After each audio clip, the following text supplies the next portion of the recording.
হইছে, সমস্যাটা কীভাবে সমাধান করতে পারলাম। আর তাছাড়া ফোনটার আরও কিছু সমস্যা দেখা দেয়। মূলত এই ফোনটার সমস্যা এভাবে দেখা দিবে আমি কখনো ভাবিনি, মানে এই সমস্যাটা আমি পড়ে যাব ফাইনালি। তো কারণ আমরা মূলত ব্যাটারি চেঞ্জ করলে কিংবা ব্যাকসেল চেঞ্জ করলে এই সমস্যাগুলো হয় না, কিন্তু এই সমস্যা আমার সাথে হয়েছে। এখন আপনার সাথে হতে পারে কিংবা না হবে না এমন তো, তাই না? তো আপনার সাথে এই সমস্যাগুলো হতে পারে। তো এই সমস্যাগুলো যেন আপনার সাথে না হয় কিংবা আপনার সাথে যদি হয় তখন আপনি কি করবেন। সত্যিকার অর্থে কালকে আমি কাজ করতে গিয়ে খুবই টেনশনে পড়ে গেছিলাম, মানে এই সমস্যাটা কিভাবে হলো, কি কারণে হলো, আমি সমস্যার খুঁজে পাচ্ছিলাম না। তো যাই হোক, তো কথা না বাড়িয়ে কাজের কথাই বলি। তো আমি এখন যে যে সমস্যাটা সমাধান করার জন্য ব্যাটারিটা আমি খুলবো, ব্যাটারিটা খোলার জন্য আমার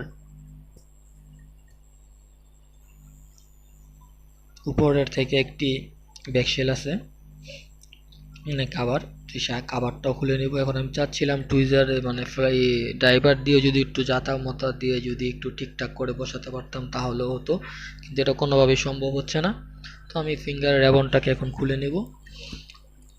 তো ফিঙ্গার রেবনটাকে খুলে আমি যে ভাঙা ব্যাকশেলটা ছিল সেই ভাঙা ব্যাকশেলে বসিয়ে দিয়েছি, মানে রেখে দিলাম। তো এখন আমি এক এক করে নাটগুলোকে খুলে নিচ্ছি। ফোনটা একেবারেই নতুন, ফোনটার আগে খোলা হয়নি, ফার্স্ট টাইম ফোনটা খোলা হচ্ছে। ফোনের উপরে যে একটা স্টিকার থাকে, মানে আমরা মানে নতুন একটা ফোনের উপরে, তো সেই স্টিকারটা এখনও ড্যামেজ হয় নাই, তো সেই স্টিকারটা দেখা যাচ্ছে। তো যাই হোক, মানে ফোনটা যেহেতু এখন ওপেন হচ্ছে না, ফোনটাকে অবশ্যই আর কাজ করাটাই মূলত মূল উদ্দেশ্য।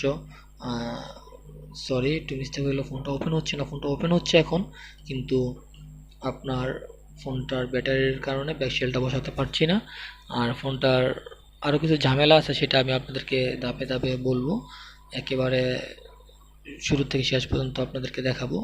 কারণ আপনারা শুরু থেকে শেষ পর্যন্ত দেখলে ইনশাল্লাহ বুঝতে পারবেন যে আসলে কী সমস্যা হলো, কী সমস্যার কারণে আপনার সাথে ভিডিও শেয়ার করলাম। আর এই সমস্যা আপনি পড়লে আপনি কি করবেন প্রাথমিক অবস্থায়, আর কি করলেই ভালো হয়। তো ফাইনালি সেটাই এখন করার চেষ্টা করব।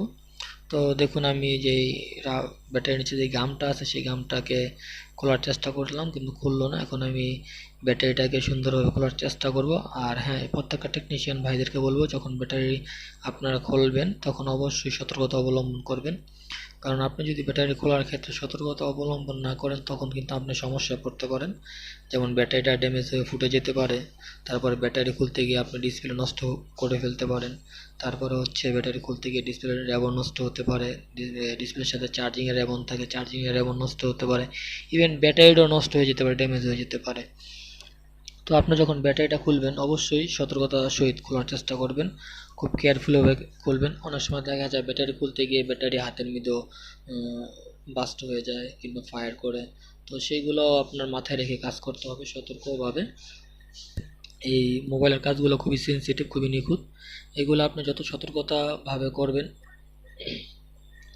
তত আমার কাছে মনে হয় বেটার হবে। কারণ এই কাজগুলা এমন কাজ, দেখা গেছে আপনি যদি কাজটা 19-20 করে ফেলেন তাহলে কিন্তু আপনার সমস্যায় পড়ে যাবেন।